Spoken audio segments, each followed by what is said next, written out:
વડોદરા સાવલી તાલુકાના ગોઠવા ગામમાં વીજળી ગુલ થતા ગામજનોમાં ભારે રોષ જોવા મળ્યો હતો। વીજ પુરવઠાની સમસ્યાને લઈને ગામજનો રજૂઆત કરવા માટે જીબી કચેરીએ પહોંચ્યા હતા।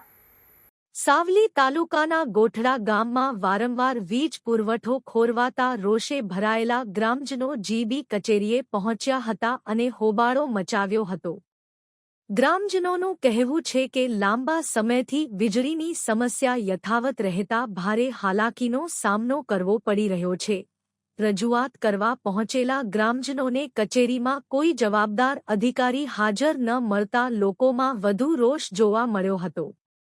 બાદમાં જીબીના હેલ્પરે ગ્રામજનો સાથે વાતચીત કરી હતી અને ટેકનિકલ ખામીના કારણે વીજ પુરવઠો ખોરવાયો હોવાનું જણાવી સમસ્યાનું વહેલી તકે નિરાકરણ લાવવાની ખાતરી આપી હતી। ગ્રામજનોએ વીજળીની સમસ્યાનો કાયમી ઉકેલ લાવવા અને જવાબદાર અધિકારીઓ દ્વારા તાત્કાલિક ધ્યાન આપવામાં આવે તેવી માંગ ઉઠાવી હતી। નામ વિપુલભાઈ ગોવિંદલાલ શાહ।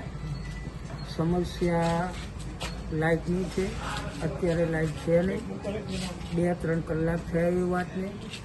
કાલે પણ આવો પ્રોબ્લેમ હતો। આવા હમણાં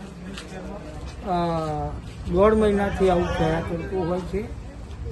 હવે ગરમીને કારણે, મચ્છરના ઉપદ્રવના કારણે, બીજી વસ્તુ ઘરમાં નાના મોટા છોકરાઓની પણ હેરાનગતિ થતી હોય છે। જોકે વિદ્યુત બોર્ડમાં અવારનવાર આવીએ છીએ, કહીએ છીએ, ધ્યાનમાં આપે છે। જોકે હેલ્પર તો આવી જાય છે એમની રીતે, પણ તોય સમસ્યા તો એની એ જ હોય છે। એટલે એનું કંઈક નિરાકરણ તો લાવવું પડે, કેમ કે આ રોજની સમસ્યા છે। કોને રજૂઆત કરી છે? કોણ છે અધિકારી અત્યારે? હવે અત્યારે તો અધિકારીમાં તો મને એવું લાગે છે અહીંનામાં તો કોણ છે એ ખબર નહીં। તમારું નામ?